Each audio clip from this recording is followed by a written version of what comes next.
Oke, Assalamualaikum warahmatullahi wabarakatuh. Perkenalkan, kami dari kelompok yang beranggotakan Retno Dwi, juga Elbia Desmia, dan saya sendiri Dea Zakia Farahnas. Hari ini kami akan mempresentasikan tentang kompetensi Gen Z dan kebutuhannya di dunia kerja di masa depan.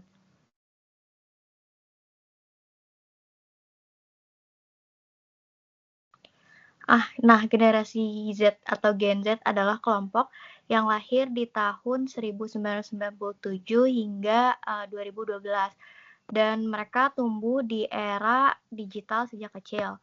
Mereka itu merupakan generasi yang sangat akrab dengan smartphone, internet, dan juga media sosial, sehingga teknologi itu menjadi bagian dari kehidupan sehari-hari generasi Z. Nah, lingkungan digital yang serba cepat itu membuat Gen Z belajar berkomunikasi dan membangun identitas berkembang berbeda dari generasi-generasi sebelumnya.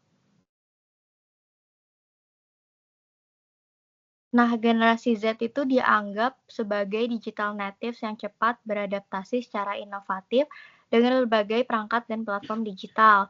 Mereka itu menekankan keanekaragaman dan inklusi, tetapi tetap menonjolkan individualitas sebagai bentuk ekspresi diri. Banyak dari mereka memiliki semangat berwirausaha dan peduli sosial. Gen Z juga dikenal pragmatis dan realistis, terutama dalam hal keuangan, karena mereka lebih memilih stabilitas. Kemudian dalam pembelajarannya, Gen Z itu lebih suka belajar mandiri dan online, fokus pada keterampilan praktis dan berkomunikasi melalui konten visual dalam bentuk singkat. Di tempat kerja, Gen Z menghargai fleksibilitas, budaya positif, peluang pertumbuhan, dan kesesuaian nilai, serta memiliki kesadaran tinggi terhadap privasi dan juga keamanan data. Selanjutnya di sini aku bakal ngejelasin untuk kompetensi untuk Gen Z. Nah, Gen Z itu perlu memiliki literasi digital dan kemampuan teknologi yang di dunia kerja sekarang sangat terintegrasi dengan sistem digital. Mereka juga harus adaptif dan fleksibel dalam menghadapi perubahan industri yang cepat. Kemampuan berpikir yang kritis dan mencegah masalah semakin penting di era otomatisasi, dibarengi dengan kreativitas dan inovasi untuk menciptakan solusi yang baru. Selain itu, kecerdasan emosional membantu mereka bekerja sama lebih efektif. Mereka juga memerlukan kecerdasan budaya dan literasi data agar mampu bekerja dalam lingkungan global. Gen Z itu harus terus belajar dan meningkatkan keterampilan memiliki komunikasi yang baik, serta pemikiran etis dan mampu menunjukkan kepemimpinan serta memberi pengaruh positif di tempat kerja. Selanjutnya perkembangan teknologi. Perkembangan teknologi itu terus berubah dari industri 1.0 hingga 5.0, mulai dari era mekanisasi, listrik, komputer, otomatisasi, hingga masa kini yang berfokus pada personalisasi dan kolaborasi manusia dan mesin. Selanjutnya ada penyebaran teknologi atau teknologi diffusion. Sekarang tuh berlangsung jauh lebih cepat karena inovasi lebih mudah diperkenalkan, dipelajari, dan diadopsi oleh masyarakat. Selanjutnya ada kecepatan adopsi teknologi juga meningkat drastis, di mana teknologi baru bisa mencapai 50 juta pengguna hanya dalam hitungan tahun bahkan bulan. Jauh lebih cepat dibanding teknologi lama seperti telepon atau listrik. Selanjutnya perubahan bisnis di bisnis and sosial di era digital. Digital disruption mengubah banyak industri. Aktivitas digital kini menguncang media, retail, transportasi, hiburan, dan layanan sehari-hari. Platform seperti YouTube, Spotify, Airbnb, Waze, hingga media sosial mengubah cara orang bekerja, berbelanja, dan mengkonsumsi informasi. Selanjutnya terjadi pergeseran perusahaan dengan nilai tertinggi di dunia. Dulu didominasi industri manufaktur dan hardware.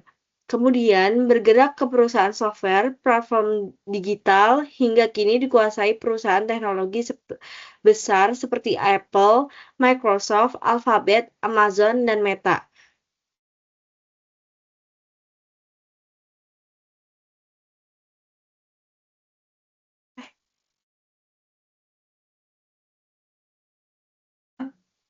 Baik, yang selanjutnya adalah dari sisi ekonomi. Dalam ekonomi modern, banyak perusahaan besar tidak lagi bergantung pada aset fisik.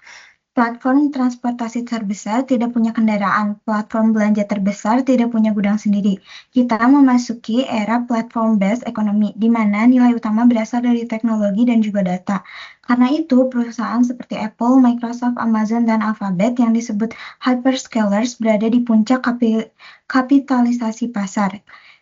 Mereka kuat karena mampu mengelola data dalam skala besar dan membangun ekosistem digital yang dipakai jutaan orang. Boleh di next?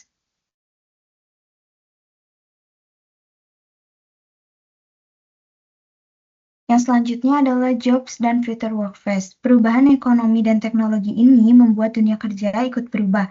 Sekitar 45% pekerjaan bisa hilang karena otomatisasi. Tetapi di saat yang sama, 65% pekerjaan masa depan belum ada di hari ini.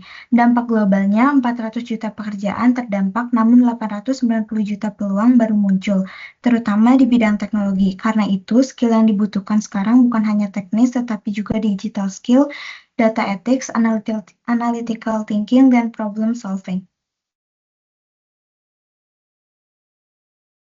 Kesimpulannya adalah Gen Z akan menjadi generasi utama di dunia kerja, tapi dengan kondisi yang sangat berbeda, teknologi, bisnis, dan ekonomi yang terus berubah menuntut Gen Z memiliki literasi digital, kreativitas, berpikir kritis, dan analisis data. Agar tetap relevan, Gen Z perlu terus belajar, cepat beradaptasi, dan terbuka dengan perubahan karena otomatisasi tidak hanya menghilangkan pekerjaan tetapi juga menciptakan peluang baru. Mungkin sekian dari kelompok kami. Wassalamualaikum warahmatullahi wabarakatuh.